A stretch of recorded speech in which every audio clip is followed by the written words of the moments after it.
Bajamet apo në gjuhën mjekësore tonsilat preken shpesh nga infeksione të njohura si tonsilit.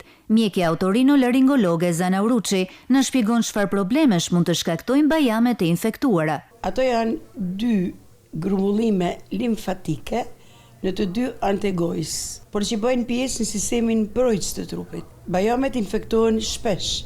Infektohen nga infeksionet virale, që është probabiliteti më i madh, është rreth 60%, dhe infeksionet mikrobike ose bakteriale të streptokokut. Si trajtohen? Bajamet kur smuren nga gjendjet virale, 3-4 ditë e para si rregull, është mjekimi lokal. Edhe pse është virale, ndonjëherë jepet antibiotiku për me paranalu infeksionin bakterial i cili mund zhvillohet. Kur është e nevojshme tonsilektomia? Sot bile përdoret metoda tonsilotomisë, pjesërisht, ose bëhet një djegje e pjesshme, për mos me heq total.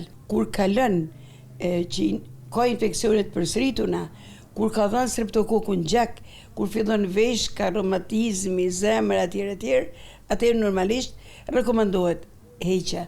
Rekomandohet në rastin e hipertrofive, kur janë shumë të smadhume, dhe zbakun të adenoiden, ato shkaktojnë vështirësi fërmarrje, infeksionet përsërituna, ulje ndigjimit. Trajtimi i duhur dhe në kohë shmang pasoja që tonsiliti mund të lërë tek fëmijët.